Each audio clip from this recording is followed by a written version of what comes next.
Você sabe como os tipos de casamento e regime de união interferem na sucessão do seu patrimônio? Essa é uma decisão importante, porque quando você resolve dividir a vida com alguém e escolhe o modelo de união, esse modelo também determina a forma como os seus bens serão divididos, caso o relacionamento se desfaça no futuro, seja por separação ou pela ausência de um ou de outro. Então é importante você ter uma ideia desses modelos para entender. Isso também te ajuda a planejar, de forma mais adequada, a sucessão do seu patrimônio, no dia em que você não estiver mais aqui. E se você se interessa por dinheiro e planejamento financeiro, está no lado mais seguro da força. Então se inscreva aqui no canal e ative as notificações, porque toda terça e quinta tem vídeo novo para você. Meu nome é Nelson Paiva. E eu sou Juliana Frota. E esse aqui é o seu lado mais seguro.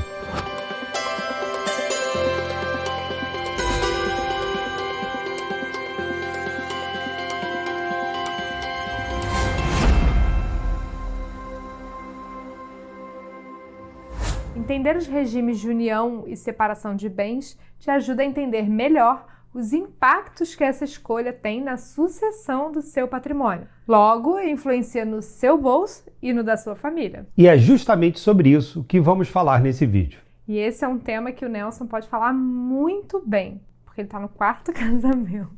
Brincadeiras à parte, quando duas pessoas decidem dividir a vida, além de todas as questões emocionais dessa escolha, existem uma série de questões técnicas que precisam ser conversadas. Uma delas é o conjunto de regras que determina como os bens de cada um se comunicam e se dividem a partir do início do relacionamento, seja no casamento ou na união estável. Mas antes de entrarmos no regime de união propriamente dito, temos que esclarecer alguns termos técnicos em relação aos tipos de bens. Basicamente, existem dois: os bens comuns e os bens particulares. Podemos até parecer óbvio, mas isso gera muita confusão. Os bens comuns são os que são comuns ao casal, portanto adquiridos após o início da relação. Já os bens particulares são os bens que cada um já possuía antes da união. Feita essa observação, existem 5 tipos de regime de união que um casal pode adotar ao se casar ou ter uma união estável.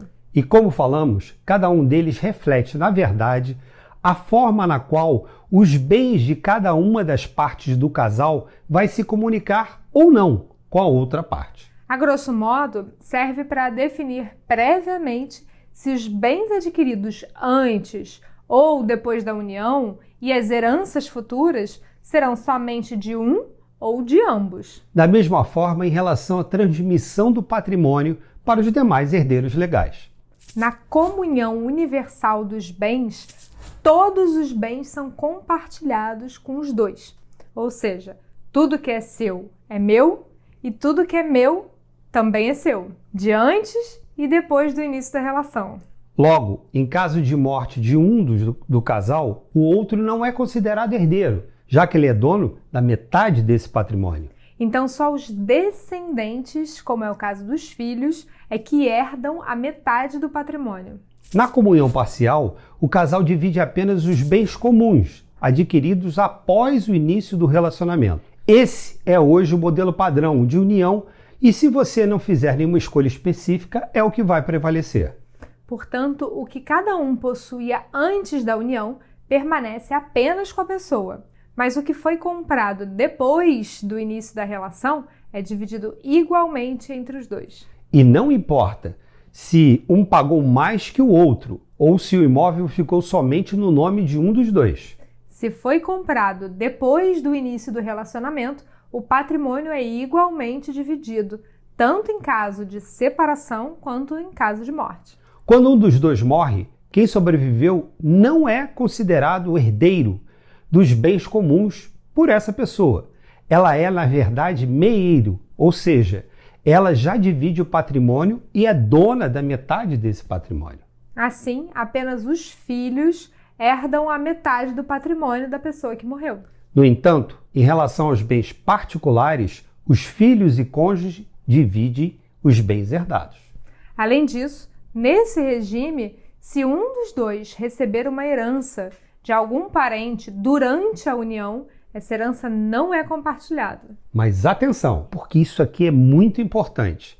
Se o patrimônio particular seja anterior à união ou de uma herança, for vendido durante o relacionamento e o dinheiro da venda for usado para comprar outro imóvel, este novo bem adquirido passa a ser dos dois igualmente. Portanto, quando há uma diferença grande de patrimônio entre os dois, ou é do desejo dos dois simplesmente, uma forma de resolver isso é informar essa separação na escritura do imóvel no momento da compra. Na separação total é mais simples de entender. Tudo que é meu, tudo que é seu. E tudo que é nosso precisa estar escrito nos registros quanto é de cada um. Ou seja, os bens não se comunicam nunca e um cônjuge nunca é herdeiro do outro nos bens. Neste caso, somente os filhos herdam o patrimônio. Já a separação obrigatória de bens é um regime usado obrigatoriamente se uma das pessoas tiver menos de 16 anos ou mais de 70 anos. Neste caso, o regime funciona da mesma forma que no caso da separação total de bens que falamos antes. Só os filhos herdam o patrimônio. E por último, tem um modelo de participação final nos aquestos, ou aquestos, que é um nome horroroso para chamar os bens que um casal acumulou durante a relação. Esse é um regime, é uma espécie de mix entre o modelo de separação total de bens durante a união com a comunhão parcial de bens após o término do relacionamento, seja por separação ou por morte. Mas no caso de sucessão, a pessoa que sobreviveu é herdeira da metade do patrimônio do parceiro e a outra metade dos filhos. No entanto, você não precisa se preocupar, pois a chance de você ter um regime desse tipo é quase nula, uma vez que é extremamente raro ele ser utilizado, justamente por ele ser extremamente confuso. Esses são os 5 tipos de união aqui no Brasil e é uma definição importante que precisa ser tomada antes da formalização do relacionamento. Portanto, o ideal é que haja uma boa conversa entre vocês para que ambos cheguem a um acordo comum do melhor modelo para o caso específico de vocês.